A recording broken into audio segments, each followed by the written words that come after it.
Good evening.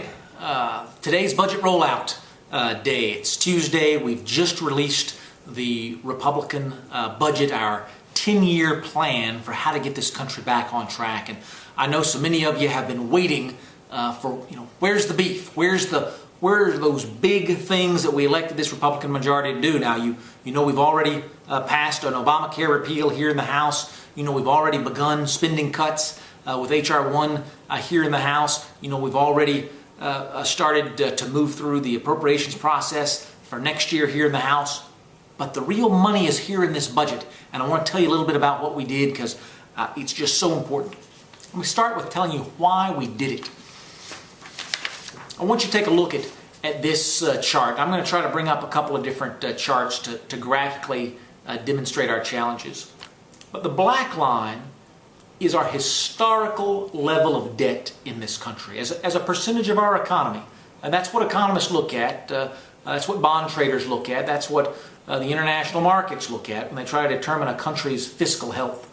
This black line going all the way back to World War II, and you see that spike back there at the beginning of the chart, that is the money we were borrowing in World War II. Well, that black line is relatively constant, and it ends where the red line begins, and that's 2011. That red line is where the Obama budget takes this country. Clearly, we cannot afford to go in that direction. That is a frightening path that the Obama budget places us on, and that's why it requires the really dramatic measures that we've implemented here in this 2012 budget. Now, the budget that we've introduced, and we've made some tough choices to do it. I'm going to tell you a little bit about those tough choices later. But I want to show you a second chart. This black line, what you just saw, is the historical averages. Red line, where the president's budget takes us. Green line, where the Republican budget takes us. Look at that dramatic difference. Critically important for our children's future, our grandchildren's future, for the survival of this country. This green line is where Republicans will take debt in this country. Does it take us a lot of years to pay it all down? Absolutely it does, because we have $14 trillion in debt and it's growing every single day. But it gets us on the right trajectory, and we have to make that change. Now, we've talked about what drives the debt. To be clear, we don't have a revenue problem in this country. What we have is a spending problem in this country. This green line, going all the way back to 1947, shows the historical averages of the revenues that we collect in this country, the tax base in this country, as a percent of our economy. This is today. You can see where spending's gotten started to get out of control. But look where that red line takes us in the future. Look where it takes us in 2017, 2020, 2030. Again, this path is not sustainable. America will collapse. The Washington Post did an editorial on the president's budget, which takes us up that red line. And it was entitled Punter in Chief, because he did nothing to address that line. Again, spending is the problem. The red line is the projected spending. The green line is the revenue. We're going to continue revenues at historical levels, but spending explodes. Let's talk about why.